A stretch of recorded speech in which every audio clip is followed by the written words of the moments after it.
part 5 of my series on Miles Mathis's research paper titled The Hidden Kings, where he exposes the Kennedy assassinations as staged events.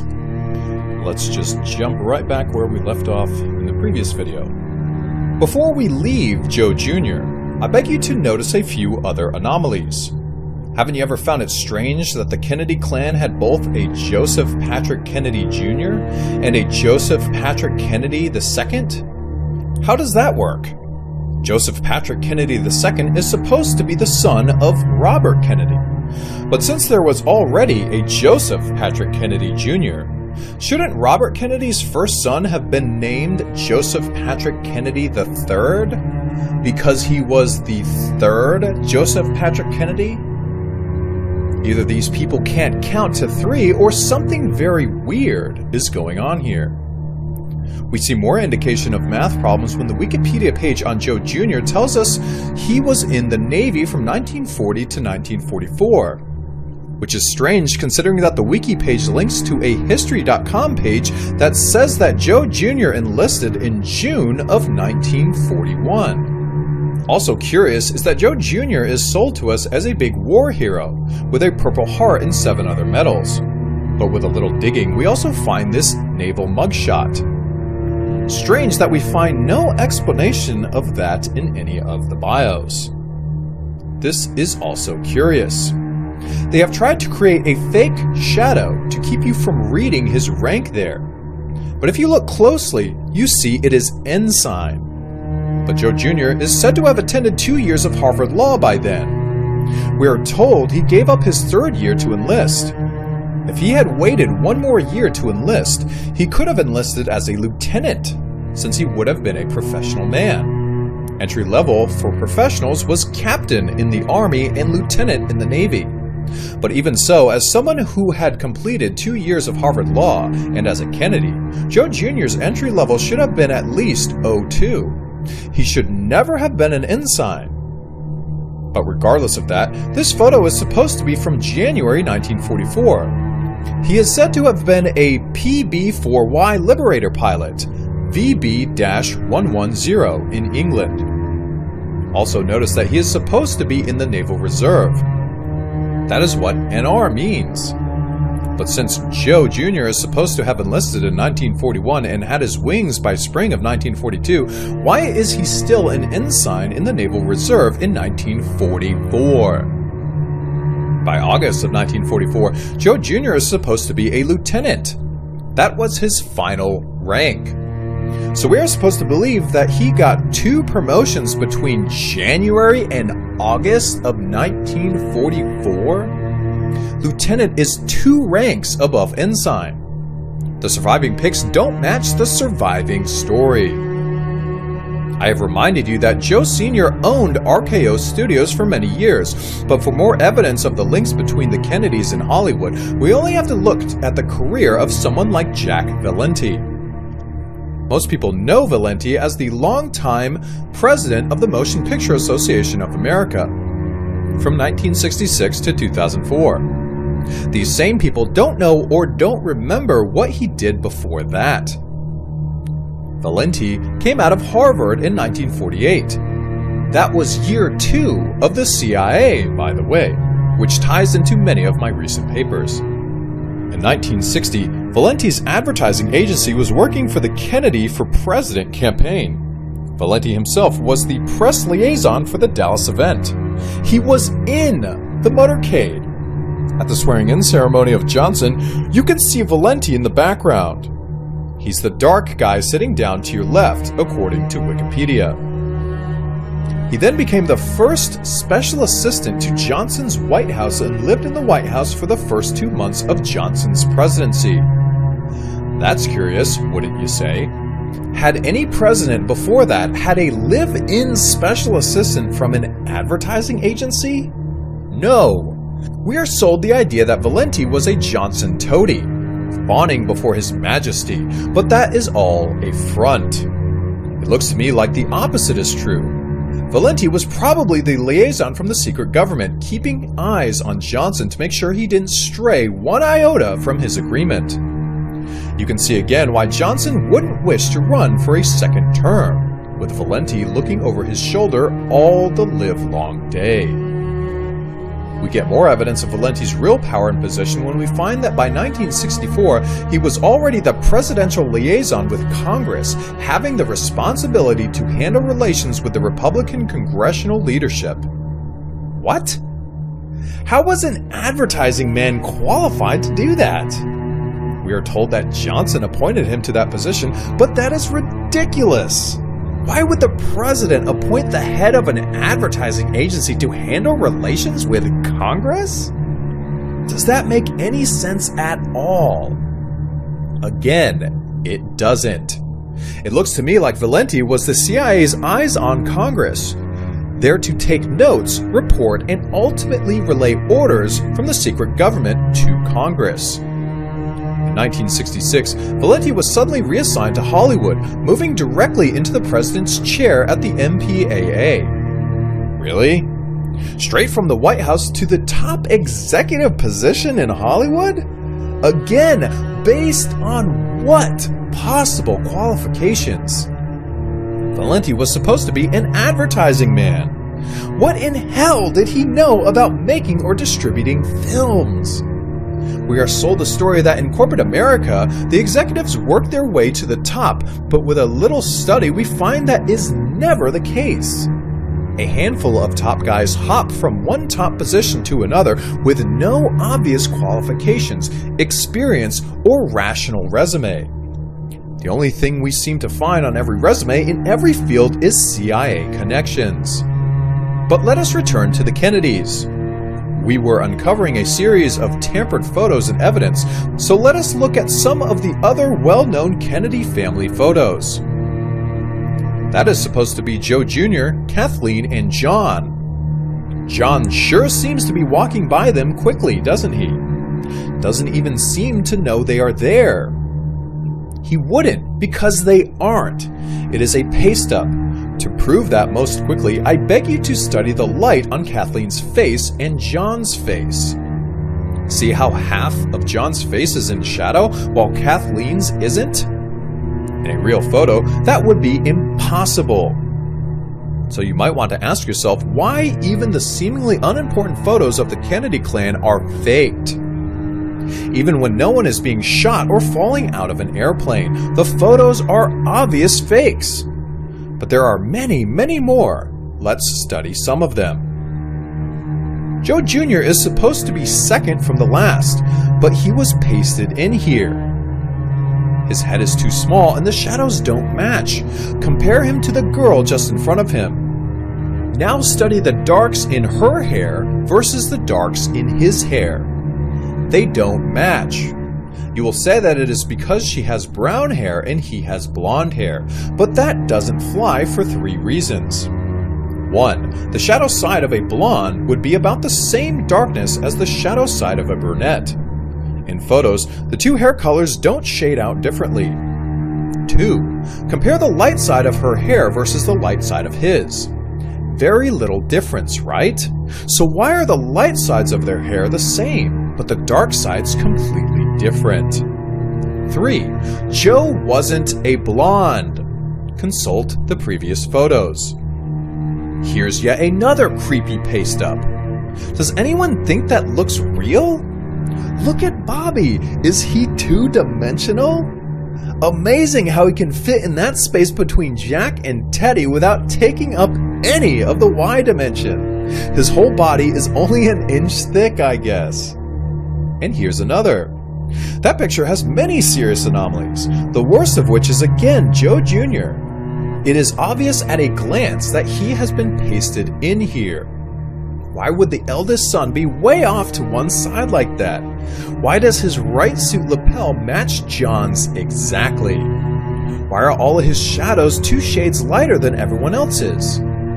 This photo has been republished with very poor resolution, but I would say that John has also been pasted in there, as well as Rose, the woman between John and Joe Jr. Just look at the halo around her head, and why would the mother be in the last row? This one is also fake. The proof is in the hair again. Compare Joe Jr.'s hair to John's. See how the shadows don't match? Not even close. Or look at the shadows under their chins. Again, at least 2 shades off. And here's another.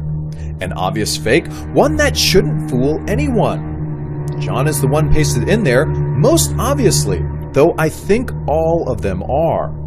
None of the lines around the figures are right. Here's a family picture that is pretty convincing at first glance. But where is Joe Jr.? I say it is convincing, but Rose has been pasted in here as well. The lighting on her face is different than the rest of the photo. See how her face looks much wider than her neck? That indicates it was pasted on. Here is one with Joe Jr., but again we find him pasted in very poorly. We don't even have to study shadows here, because we can tell he's pasted in at a glance. He is too small. His head is smaller than the ladies' heads next to him. Also notice he is wearing a dark color while everyone else is in white. I guess he didn't read the memo. I think Rose is also pasted in. Why is she always in the back row? Shouldn't she be next to Joe Sr.? And here's another. The shadows of John and Joe Jr. again don't match. This is a better fake than the others, and the lack of resolution hides most of the problems. But study their chins. Joe Jr. is turned ever so slightly more away from the sun than John. His chin should be more shadowed, but it is less shadowed. Same for the rest of his face, which has lights moving further across the middle than John's face, when it should have less. I think John was pasted into this one. And also this one. That one is strange all the way from left to right. Why are the legs all so dark, while the baby is bright white? But let us stick with John and Joe here. Look at the shadows under their chins. John is light, while Joe is dark. They weren't there together. I later discovered why the legs may be so dark. This photo exists in several variant forms, and in some the legs aren't dark, but in all of them the legs are strange and blurry, looking like they have been massively retouched. I suggest they were later darkened to hide this fact. After they have been darkened, they draw your attention somewhat less. Now what about this famous one? Fake. All 3 heads have different lighting. Joe Jr. is lit from above left. Joe Sr. is lit from above. John is also lit from above, but his light source is more in front of him, so that he doesn't have the quick changes in tone that the other 2 do. To see it most quickly, look at the shadows in Joe Jr.'s eye sockets. Now look at John's. You can't see the whites of Joe Jr.'s eyes, but you can see John's. Joe Jr.'s head is once again too small as well. I would say all 3 heads were pasted in. Also look how small Joe Sr. looks. I don't remember reading that he was 5'3". The guy in the middle is only half a head taller than an 11-year-old. And here's another. That is supposed to be Joe Jr. to the far right, but once again he has been pasted in. He has no highlights on top of his head like the others do, and his head is too small. Rose is also pasted into this one. Notice her nose. Why is she the only one in the photo with a white nose?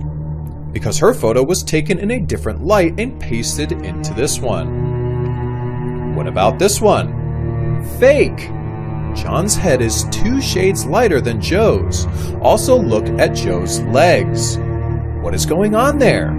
Is he supposed to be wearing a pantyhose? And here's another. That's supposed to be Joe and John. Do you get the feeling they are both there together? I don't. Joe is obviously pasted into that background, very poorly. Here is another. Like all the photos from that set, this one is faked. Easiest way to tell, look at the emblems on the hats. Joe's is in sharp focus, while John's is blurred. This forces you to study the faces more closely, where you will see the same thing. John is blurrier. This is because the two bodies were pasted together. They weren't there together.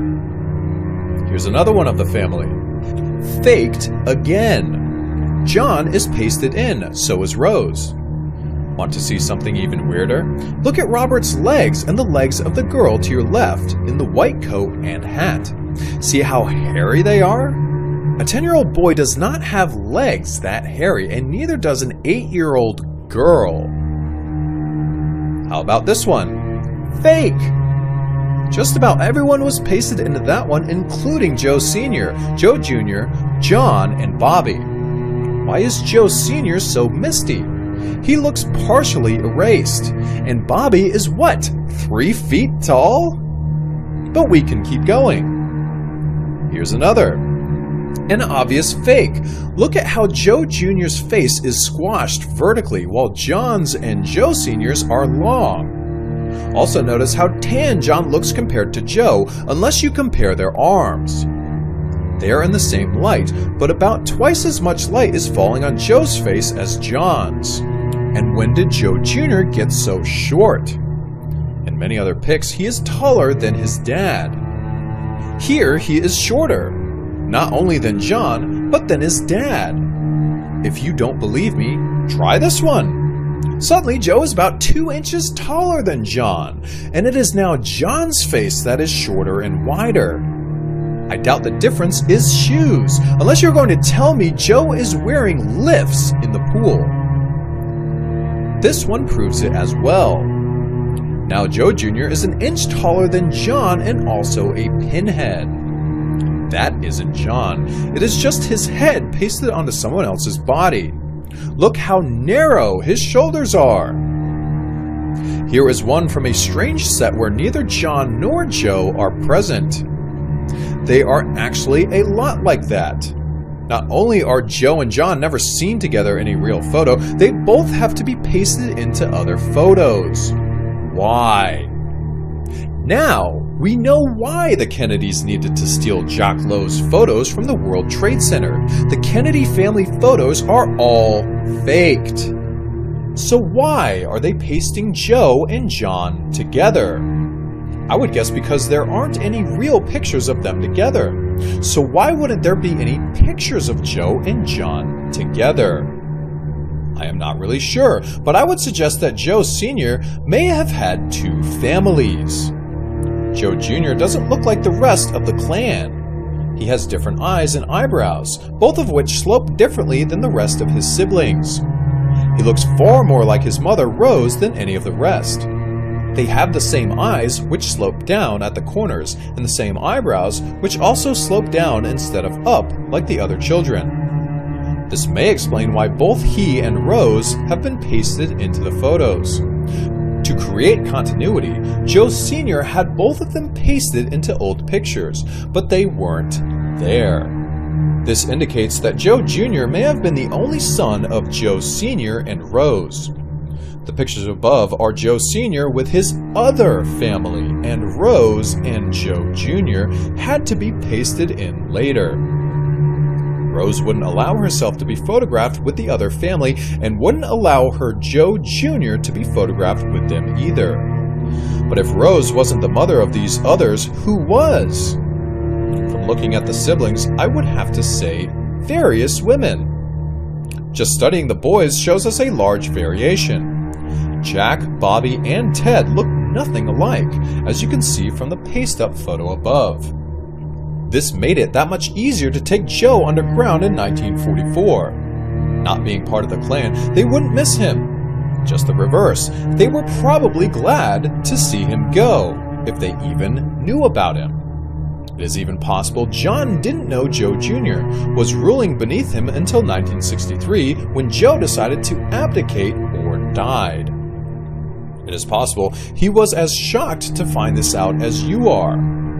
This might explain why Robert later named his first son Joseph Patrick Kennedy II, ignoring the fact that there had already been a second Joseph Patrick Kennedy. Joseph Patrick Kennedy II was born in 1952. I suggest that Robert Kennedy was asserting to the family that Joe Jr. was never a part of it and therefore didn't count. Robert may not have known in 1952 what we know now, and he may have been ignorant of the true bloodlines as well. In naming his first son, he was simply tying himself closely to his father and trying to bury Joe Jr. by stealing his name. That may explain Joe Jr. being pasted in, but why is John so often pasted in? He may also be from a third wing of the Kennedy family. I can't tell you yet. Addendum 2016. Frankly, things have gotten so weird with this photo analysis, I wouldn't be surprised to discover the Kennedys weren't even a real family, just being a set of hired actors to front a series of projects. That conflicts with parts of my summation below, I know, but I have to put it on the table. I will answer a few questions before I close. Someone might ask me why a cabal of trillionaires would agree to put Joe Jr. on a secret throne as king.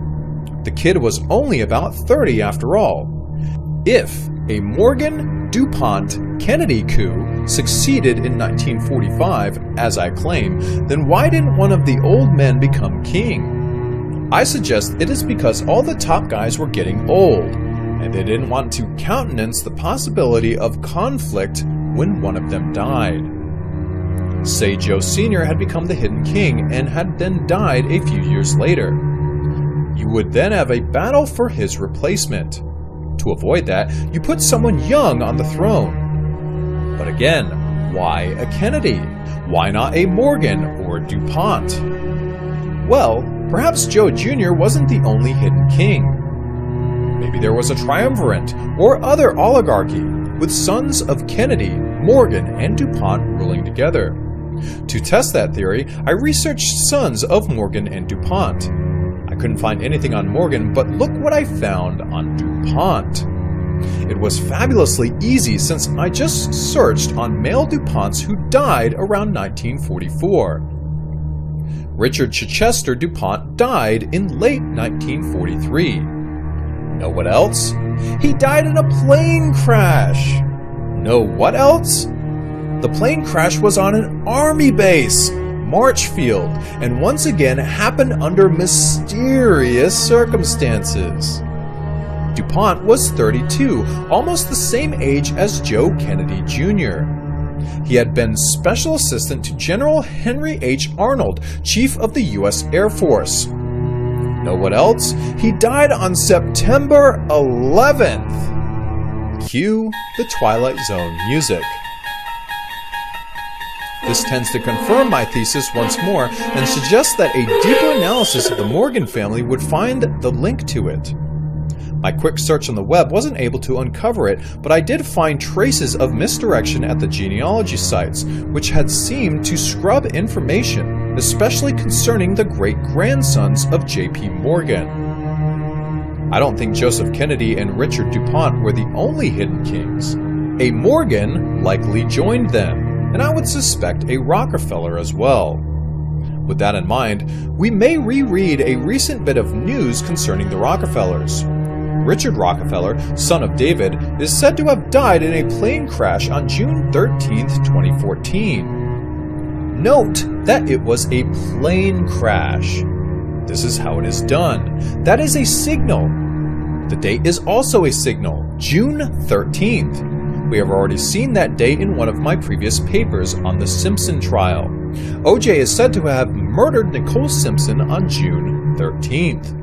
The Pentagon Papers were first published on June 13th. The Miranda decision was on June 13th. The Catalina affair was on June 13th. The Lindbergh Parade was on June 13th. June 13th is St. Anthony's Day. St. Anthony is the saint of lost people. I take that to mean that this was the time for Richard Rockefeller to join the ranks of the invisible and take his time on the hidden throne. But what Rockefeller did he replace? We can answer that too. Michael Rockefeller disappeared under mysterious circumstances in 1961. His body was never found. He was the 23-year-old son of Nelson Rockefeller. In 2014, Michael would have been 76. He apparently ruled for 53 years. So which Rockefeller ruled from 1945 to 1961? I suspect Michael's father, Nelson Rockefeller. You will tell me Nelson Rockefeller was prominent in politics in later years, which is true. But it looks to me like the Rockefellers used a different scheme than the others. The others used faked deaths, while the Rockefellers used a double. For proof of this, we go to his bio. We see a big change in 1945. Truman supposedly fired Nelson Rockefeller from his post as Assistant Secretary of State in that year, and Rockefeller moved out of Washington. From 1945 to 1958, Rockefeller inhabited surprisingly drab positions in various advisory committees. These positions could easily have been filled by a double, especially since we assume the double was still controlled by the family. At the end of the period, 1961, we find more strong evidence. Rockefeller's wife divorced him in early 1962 and he remarried in 1963. She did not remarry. Of course, that is just what we would expect, since I am proposing that the real Rockefeller died in 1961. Mary Clark no longer felt the need to keep up the charade and she retired from the program. There are very few pictures of Nelson Rockefeller before 1945, but the ones that we do find don't match the later Rockefeller. Neither of these leaves us with any idea we are looking at the Nelson Rockefeller we know from U.S. history. Notice the mole on the left cheek. You will say the later Rockefeller had such a mole, but the problem is that the later Rockefeller had a raised mole, not a brown mole. The one in the second picture above has been penciled in to match the later Rockefeller, or one of them. There were several doubles. Also notice two other things in the second photo. Notice the teeth and notice the scar under the mouth. You will say there is no scar. Right, but there should be. One later Rockefeller had a prominent scar under his mouth. Scar with no mole. Raised mole, not brown, no scar. What about the teeth? First, scar but no mole. Then, a big gap between the first and second tooth on the left side of his face. You're right. Compare that to the 1942 Nelson Rockefeller. No gap. Want proof that mole was penciled in? I just took that into Photoshop, right? No, I got it off the internet. Here is the link. Also notice that the life tag is in front of his head there, while in the previous one it was behind. I suggest this was the original image before it was tampered with. Somehow it has survived. For more indication Nelson Rockefeller faked his death, we can look at the mainstream account of his death in 1979. This account is full of inconsistencies and obvious covers. There are multiple conflicting accounts of his death, no autopsy and a hurried cremation, and no questioning of witnesses by police. The identity of the main witness, Megan Marshak, can't even be confirmed, with her age, real name, and subsequent life being unknown and seemingly undiscoverable. Family spokesman Hugh Morrow was the Gene Rosen of his time. See the Sandy Hook hoax. Getting caught up in so much contradictory testimony, the family had to muzzle him. Subsequent theorists have used this muddle to propose Rockefeller was with a mistress or even murdered. But I suggest the lack of autopsy and quick cremation indicate the body wasn't Rockefeller. It was the double.